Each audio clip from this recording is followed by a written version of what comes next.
memory, memory management and programming. So, this is the introduction. What is memory management and how it is important?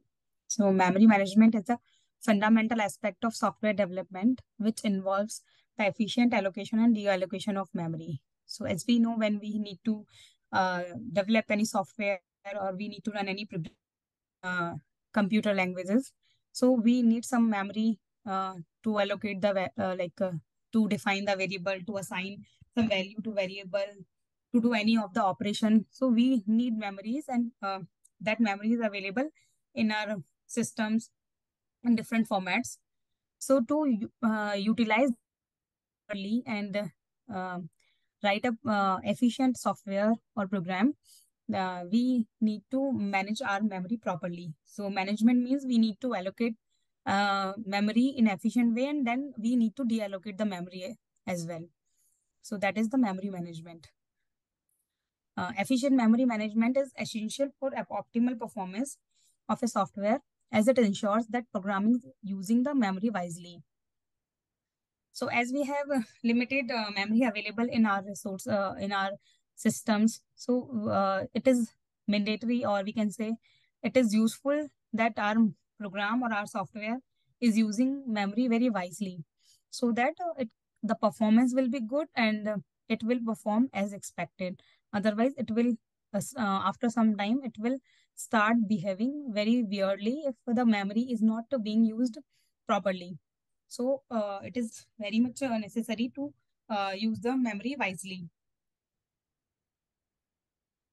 Uh, if a program fails to release memory, it will gradually consume available memory resources. It is called memory leak. So if we are writing a program that is that is completed, but still it is not releasing the memory, and it occupies that memory, then we are not using that. It will occupy the memory of our system, and then gradually it will consume all the available resources, and that will impact all the whole system, and as well, if it is a part of the software, then it will impact the whole software, or that, or we can say that application. Proper memory management leads to efficient resource utilization. So as I mentioned that if we are using the memory properly, then uh, we can utilize our resources in very efficient manner. Resources means the available memory and the available tools. We can use them very efficiently. So that is a very important aspect when we write a program, or we develop a software. Then memory management is very crucial. Yeah. So next is the type of memory. Uh, there are two types of memory available here. One is stack memory, and next is heap memory. What is the stack memory? As we know, what is that stack type of data structure?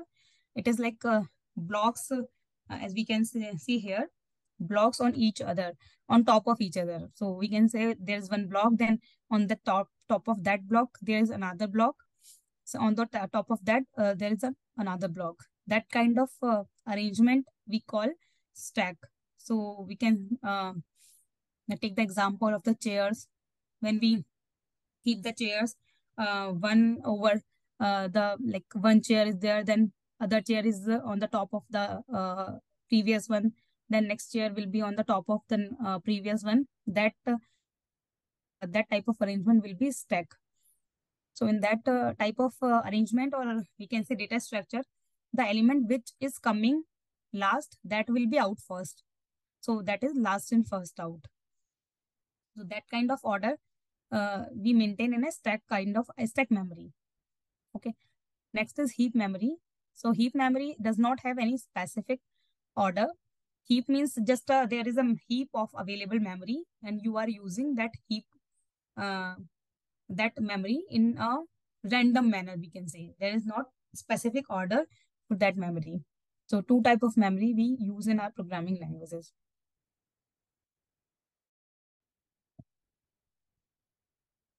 Yeah. So stack memory. What is the stack memory? The stack is a region of memory that is used for the management of local variables, function call information, and program execution context in a program. So when we have to assign variables, we have to take local variables. What does we mean by local variables? The variables which are the scope of the variable is in that specific program only, or if we are defining any function and in that function we are using some variable, so the scope of that variable remains in the program only. So then we call that variable as a local variable. The local variable assignments, the all the information of the function calls, these kind of things we store in a stack memory. So uh, that is done by the program itself, like compiler or interpreter does the this management, stack memory management. So characteristics of this memory is like it is fixed and limited size memory. So it has less space available with itself, and only the some variables and function call type of information is there in that stack memory. It works in LIFO manner. LIFO means last in first out, as we have already seen. Data structure type, which we use in this stack memory.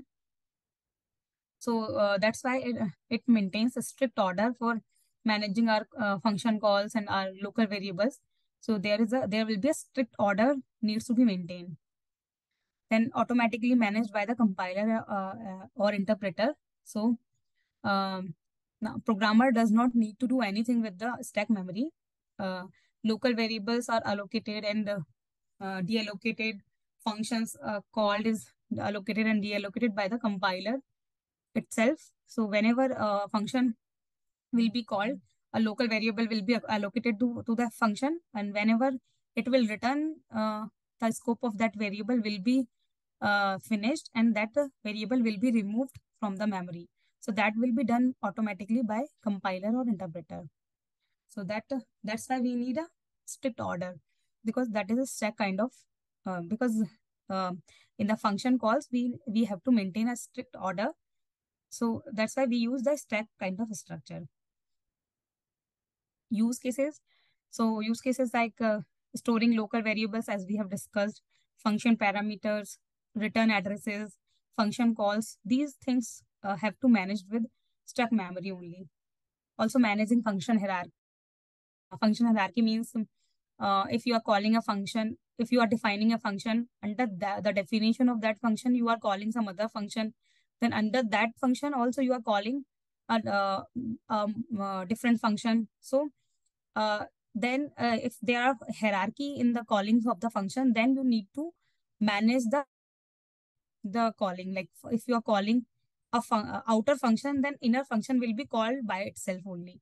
So then you will need ordering, like first of all the innermost function will return the value, then the upper one, then the upper one, and then the last the uh, first function which was called, that will be that will return the value. So that kind of order it will maintain. So there is a small program where we can see like how the stack memory is working. So this is a main program. First we will see this main program, or I can explain from the initial one only. So one program is master program. I have defined one program, and here a variable a variable I mean name is there, which is assigned the value ram. Then the next variable DOB is there, and which is assigned a value 39 1999. And there is a variable age, which is calling one other function, which is age underscore calculation, and that is passing this DOB variable in itself in this age calculation variable. So now, and this variable master function is returning two values, name and age. Then we are defining one more function, age calculation. And this is taking a parameter as a DOB, and it is calculating the age. So age val is a variable which is calculating the age. So sys date is the today's date and minus DOB. So that will be the age of a person. And then it is returning age val. Now this is a main function which is calling printing after calling the master function. So it is calling the master function and printing the values. Richa, So which language is this? Is this Python? yeah, it is Python. Just I have written a sample program, so not very much specific to Python, but yeah, type of Python because I have used indentation and if DEF is there, so you can say it as a Python. No, because you're using DEF with D capital. So that's why I was asking. Okay, so by this, uh, when I was writing in Microsoft like this PPT, then by Okay. default it converted in the capital D. Okay. Sure. Okay. Hmm. Thank you. Yeah. So, so how it will be, how the order will be maintained? So this, uh, first of all, the it will check for main function. So this main function will be called. So what will happen? This this main function will be stored in a main function. Then it will go to master function. Master under the main function, there is one more function is being called, that is master function. So that the next will be master. Then it will go to master function. Here there is one variable name. Then it will come to name. Then one next variable dob. Then there will be a variable dob. Then age. Age will come here. Then age is again calling one more function, age underscore cal. So it will go to age underscore cal. So here age underscore cal will come in the stack memory. Then under the age underscore cal, there is one more variable at age value. So age value will come here. So this I did not intentionally highlighted this one. So it is same as all the other variable. By default in PowerPoint presentation, it was highlighted. So I was not able to remove this highlight cell. So uh, it is like coming last in this hierarchy. So now how will it work? First, it will just calculate the age well and it will return the age well. So if 1999 is the um, value of DOB, that means something like mm, 25 something will be, and it will return this age well. So first of all, the scope of this age well will be removed. Like the scope of this age well will be finished. So it will be out from this memory. It will give the value and it will be out from the memory, and it will this after this function is of new use. This function also will provide this return value to this age function 25, and then also this age cal will not be used, so it will be removed from the memory.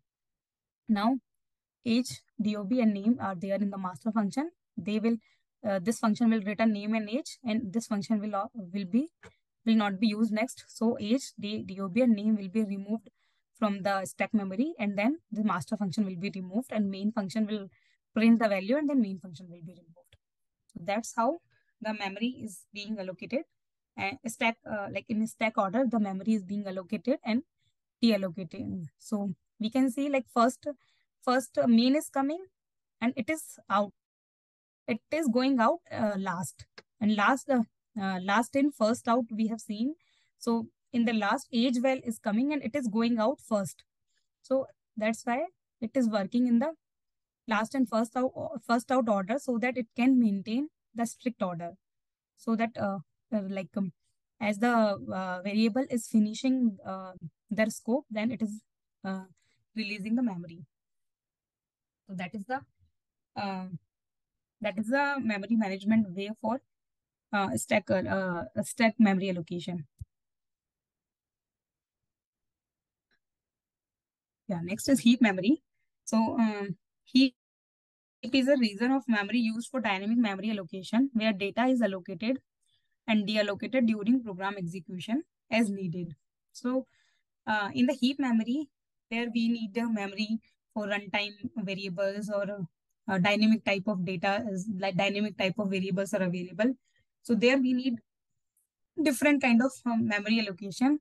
So that will not be fixed memory allocation. So dynamically, if you are allocating the memory, then you will use the heap memory.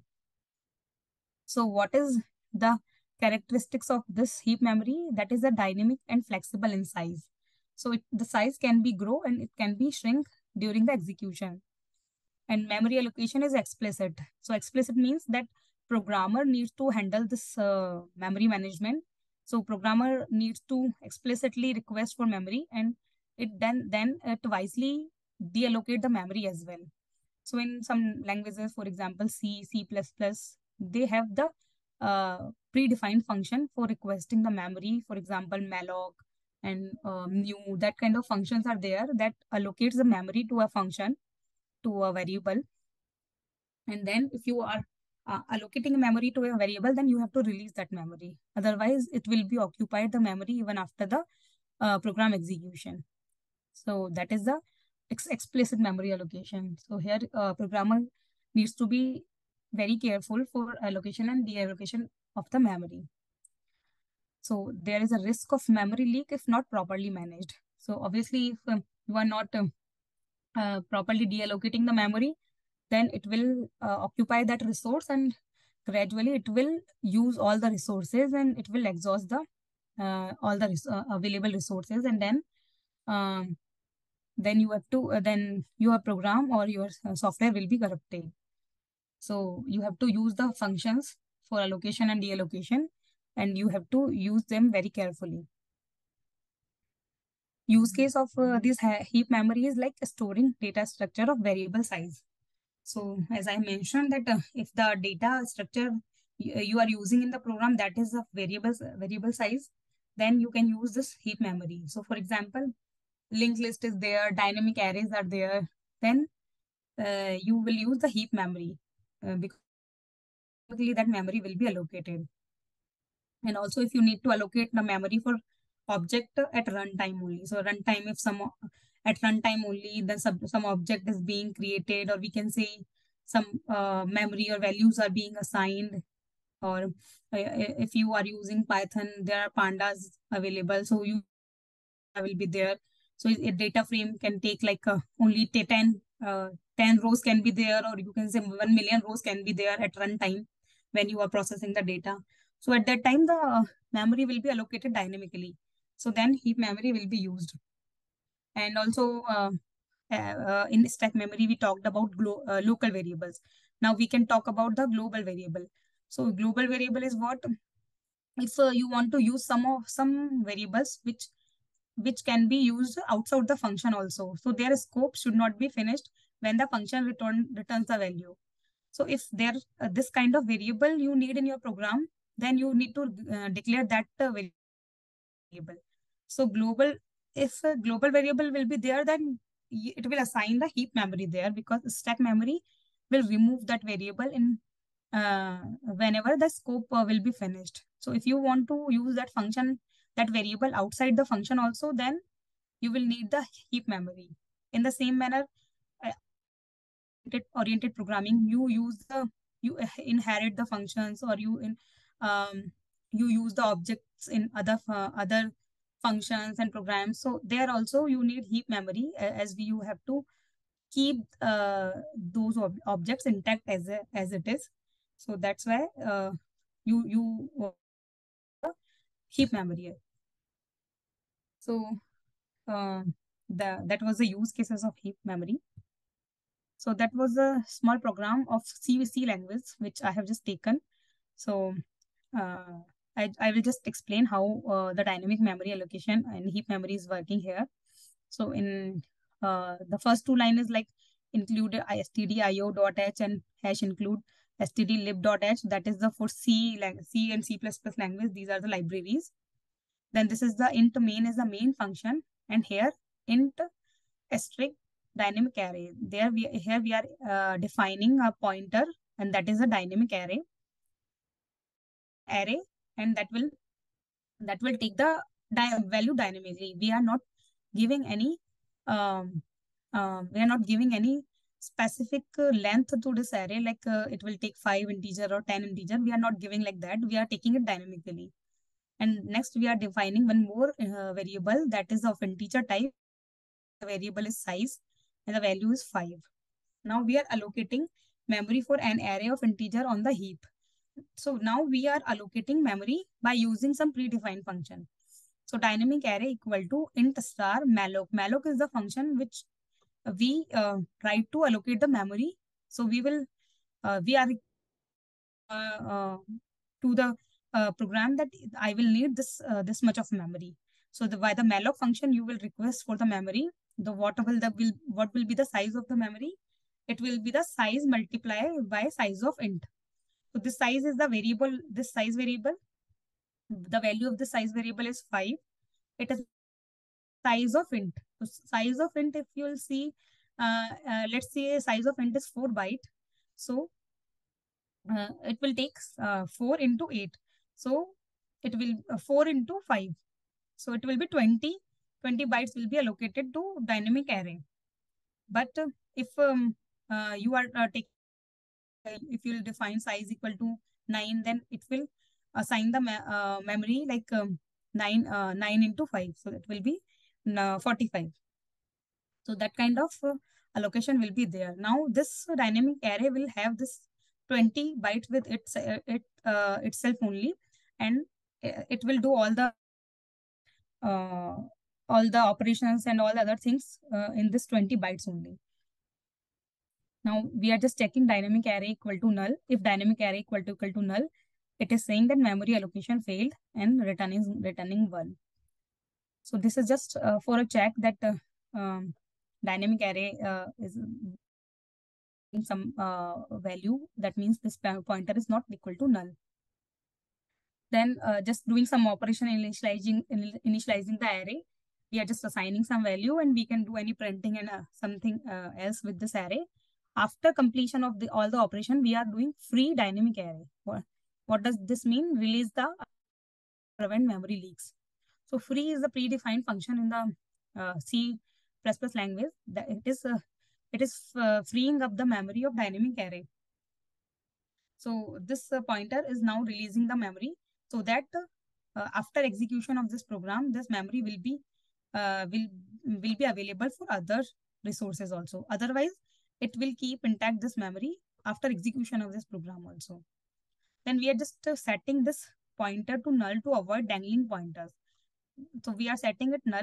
Dangling pointer we will just discuss in later part of this presentation.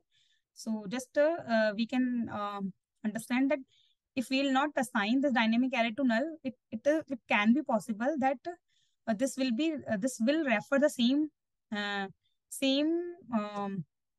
pointer, or we can say same variable, even after memory we have released. So, but then also it will point to the same memory location. So when you will execute this program and dangling pointer occurs, like by any of the circumstances, it again refers to that memory. So the program will be crashed. That's why we are just assigning this to null, and then we are returning 0 for the exiting. So that is the management of memory. So we are explicitly assigning memory by using malloc function. Then we are freeing up the memory by using the free function. So that thing we need to do very carefully. If programmer forgets to write this free function, then it will not free up the memory. It will, every time whenever you will run this program, it will only allocate the memory, but it will not free the memory. So after some time, it will occupy the many of the memory resource, we can say. Yeah, so next is memory deallocation. So we have already seen how we do the memory deallocation. So we can say like memory deallocation is a process of releasing memory that has been allocated during program execution, but is no longer needed. This process is crucial to prevent memory leaks. So we have already seen in our last program that how we do memory deallocation, and that is very important in a program memory management system. In programming languages like C and C++, memory allocation and deallocation is typically accomplished using functions like free or the delete operator in C++. So free and delete, these kind of functions are available, and we have to use them in C and C++ kind of languages, so so that we can release the memory. But in other languages, which we can say modern languages, there automatically memory management happens. So generally we call that process is garbage collector. So in the programming language itself, we have written that kind of code that it handles the memory allocation and deallocation by itself only. So now programmer does not need to write explicitly anything for uh, memory deallocation as well allocation. So memory management in programming language. So there are two types of memory management, mainly automatic and manual. So many modern programming languages like Java, Python, C Sharp, Ruby, they already have the automatic memory management uh, in the language itself to simplify memory allocation and deallocation for programmers. This is called garbage collector. So internally, they handle the memory management for dynamic or heap memory management also. But then also they have a garbage collector kind of explicit function. So if you feel somewhere that it is not deallocating memory somewhere in you find when you are performing some like you are running your program, then you find somewhere something is lacking or the performance is not up to mark, then you can check, and if you find that somewhere memory is not deallocating properly, then you can explicitly deallocate the memory in these languages also. But normally you don't need to do any memory management in these high level languages or modern programming languages. But in the languages like C, C++, we have to do manual memory management, and we have to be very careful while doing the manual memory management, because only programmer is responsible for memory allocation and deallocation. Language or compiler or interpreter will not do any manual memory management, which comes under the heap part. Stack memory management every time only compiler will or interpreter will do, but the dynamic thing will be done by programmer only. And apart from these two values, one more thing is there where mixed type of memory management is there. So some part the compiler and interprets take care, and some part you have to take care explicitly. So basically, in C++, we can say it is not properly manual memory management system. In C++, it like mixed, or we can say hybrid kind of system is there. But C is properly manual memory management. So there are some challenges memory management, as it is a very crucial. So it comes with challenges also. So first is dangling pointers. We mentioned what is dangling pointers issue. Like if you are pointing out some memory allocation, memory uh, location, and now your program is finished, then you have released that memory. But if it is still, it is this pointer is pointing out the same memory location which is not available. So whenever you will run your program, it will crash, or it will it will behave very weirdly. So that is also issue with dangling pointer. So we have to manage that also. So as you have seen in the last program, we have assigned the value of that pointer as null with the null values to avoid the dangling pointer issues. So we have to the dangling pointer. We have to keep in mind about this issue, and then accordingly we have to manage the dangling pointer thing. Next is buffer overflow. So buffer overflow is like if you have assigned some specific memory to some variable or some function, and then your data is using than that, then it will show the buffer overflow issue. So that is also a issue in memory management. If you are not able to think about the or you can you are not able to calculate or guess the memory correctly, then you will face the buffer overflow kind of things if you have to do it manually. Then memory leaks is there. Then if you're not doing deallocation properly, or you forget to deallocate the memory, then you will face the memory leaks problem. So it will occupy your memory after execution also, and gradually it will exhaust all the resources. So that will be a issue in our programming. Next is, so fragmentation is like if it is not in memory management, if the heap memory is scattered in many parts, so you will not be able to utilize it properly. So many fragments will be there, and the memory will be not properly utilized. So that we have to take care, like how we can handle this fragmentation challenge. Then next is resource exhaustion. So as I have mentioned that if you will not deallocate memory properly, then it will use all the available resources, and then you will not be able to um, run your program, or it will increase, like it will decrease the performance, it will degrade the software, and maybe it will take very much time to run, or it can be crashed also. So that will be an issue if you will not do the memory management properly. So if you'll do memory management properly, then other programs can also use the that memory part, because that your program will free up that memory, so they can be used that memory can be used by different programs in future also. So in the conclusion, we can say that memory management is very important aspect of software development, and efficient memory management is not only keeps the programs running smoothly, but also safeguards them from potential disasters. So that disaster I have mentioned, few of them I have mentioned, that it can crash the system, it can exhaust all the available resources. So that issues we can face if we are not using memory efficiently. From preventing memory leaks to optimizing resource uses, memory management is at the heart of building reliable and performing performance software. So we can like we can say that it is a very important part, and for using your software, or any other softwares running on the same resources, it is very crucial to use memory very wisely. Yeah, that is it for my side.